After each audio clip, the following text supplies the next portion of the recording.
Good evening. I'm Francois Itman. Being a citizen of the United States grants people different privileges like freedom of expression, uh, religion, and petition, but it also gives them different responsibilities. One of them being staying informed about matters around them. So, in an effort to know whether people are informed about what's around them, like how the government is run or how it operates, I went outside a few days ago on the street and asked people about how the government works. So I started by asking them permission to record them. Okay, today is January 25th, 2017. My name is Francois Itino and I'm a student in Bachelor's of Arts at College for America in Southern Hampshire University. So I'm conducting this interview as part of my academic work. With your consent, I will record this interview and use the information in the government and you deliverable I'm working on in a goal called Contribute to Society. The interview will be used to create a student interview and submit it to College for America so that my project can be evaluated. This recording will be used solely for that purpose.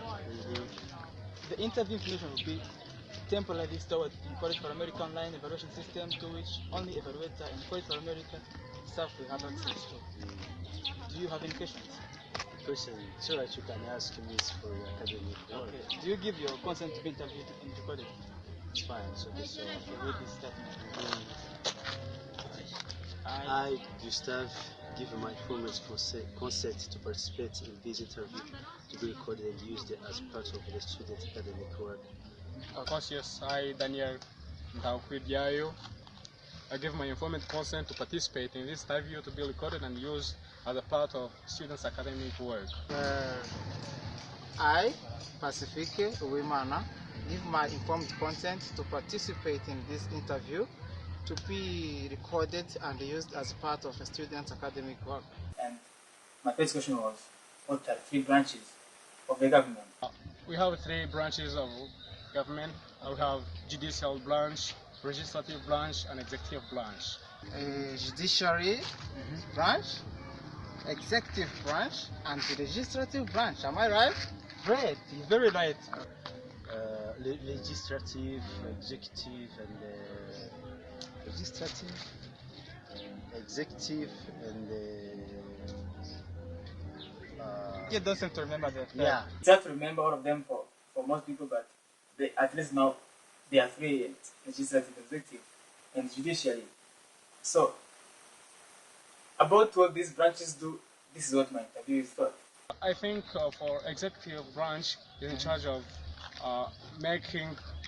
implementing the laws and making sure that the citizens are following the rules and regulations set by the government. And I think for judicial branch, you may understand a verb, to deliver from a verb to judge. Okay. It's in charge of judging on the other court of law. Yeah. And legislative is about setting rules and regulations for the government, for the citizen to follow. Yeah. Okay, so some branches which are there to make laws, to establish laws and rules. Others which are there to. Well, I'm not very familiar for that. I'm very sorry. So legislative, I think it's concerned with the deputy, those guys who establish laws for the citizens to follow. Yeah. That's their executive. It's those who apply those laws. I think those judges, lawyers, those are concerned with those laws to apply. Yeah. Okay. Yeah, they are right. The legislatives are the Congress and they make the laws. The Congress is controlled by the House of Representatives and the Senate. And the executive is the president, the vice president, the cabinet, and the other executive officers, and they carry out the laws. And judiciary being the Supreme Court and the other courts, they evaluate the laws. So each of these branches can keep another in check. Like the president being the chief of the executive branch can veto rights or rules voted by the Congress, and the Congress can refuse people or disapprove people that the president told to go in the cabinet or different offices, they don't like them, they can refuse them to talk there. And they can also remove the president from office in special circumstances. And the Supreme Court in the judicial branch, they are appointed by the president and confirmed by the Congress, but they can overturn laws that they think are unconstitutional, and why those laws were voted by the Congress and the president. The second question to my interviews were, do you know any other third parties? We know there are two major parties in the USA, being the Democratic Party and the Republicans, but do people really know any other parties? This is what my interview thought. Daniel, in this country there are two major parties, which are Republicans and Democrats. Yeah. Do you know a third party? Probably I'm familiar with those major parties, but yeah, that's what I know. Okay.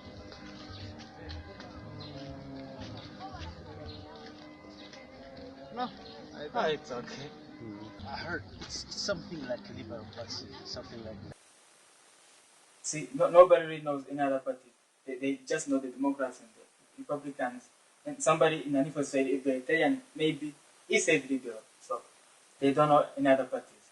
So American is run on a two-party system. This dates back in 1789, in the time of independence. After that, there was two parties, one being Federalist, which was for the Constitution, and the other being Anti-Federalist, which was for states governing themselves. But this time was considered the Federalist era in between 1792 and 1801, which was like the adaptation of the Constitution and the expansion of the United States.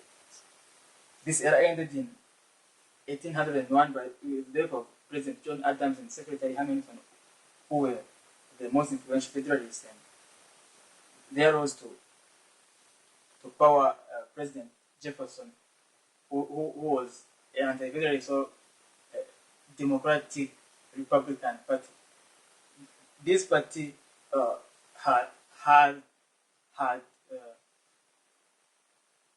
this party have split up in two factions after Jackson. After President Jefferson, and there was one faction called the Jacksonian faction, which has developed to be the Democratic Party that we know today, and another faction of Clay, which was called the Whig. And in 1854, there emerged another party called the Republicans now, which also they called the Grand Old Party. This is the party that saved the Union during the Civil War and abolished slavery. So this went on until today in America. There are only two parties. It's two-party system because these two parties, Democrats and Republicans, have won the presidential elections and dominated the Congress in the majority since 1852 until today. There has no member of the third parties to be the president or to have the majority in the Congress. So, though they are minor parties, the third parties have influence in politics. Like, they can focus their resources on one issue that other major parties are not focusing on. Back in 1958, an independent candidate who was they called him segregationist, won 13.5% of the popular vote, and this influenced the Republican Party to go appeal to conservatives in the Democratic Party who were against the civil rights movements. And in 2000, there has been another major role of the third parties, where a member of the third parties took votes from a Democratic candidate. This guy was called Ralph Nader. They said that he took votes from the Democratic candidate, which led to Bush taking office in 2000. So the roles of third parties are shedding light to an issue ignored by major parties, and also they can take votes from somebody from the major party.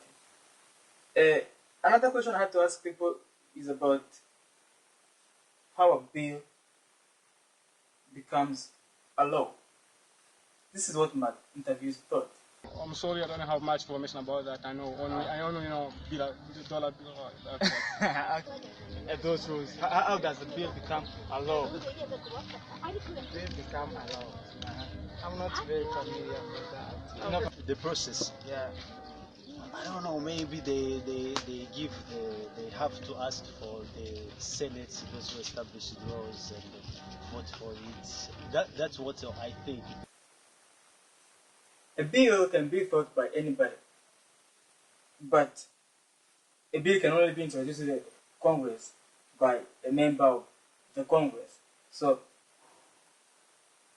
if somebody from the House of Representatives introduces a law to the House of Representatives, then they assign it a committee. That committee will conduct public hearings from interest groups and do revisions and refine the bill. Then they may vote for the bill to move on to the House, or to just leave it. If they vote to move it to show it to the House, then they put it on the calendar, and in the House they debate about it, they do corrections, they amend it, and then they vote. They do debates and they vote. If they vote against the law, the bill, then it dies. If they vote for it, then it moves to the Senate. Then in the Senate, they assign it to the committee. These committees are called congressional committees.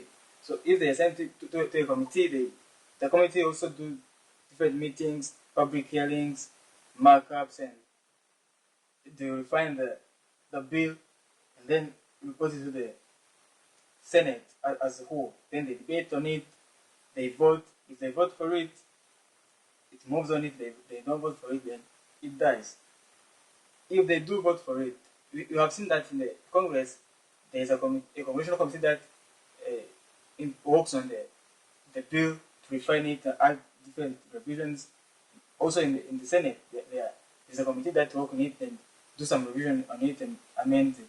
So it may happen that there are two versions of the same bill from the Senate and from the House. So that's why they make conference committees, which contain people from the Senate, on the committee that worked on the bill, and people from the House of Representatives to come together and agree on points that has to be in that bill. Then if they are done, they then show it to the House and the Senate, and they vote for it.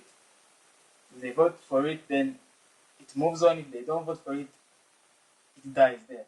If they vote for it, they send to the president to sign it. The president can sign it, and it becomes a law, or he can veto it, and it comes back to the Congress. If they can overrule the president's veto by voting the bill over 2/3 of the Congress, and it's unlikely that they can. They say that 95% the president, if he vetoes against the bill, it just dies. So thank you very much for your kind attention. I hope I have covered all the misconceptions people might have about operation of the government.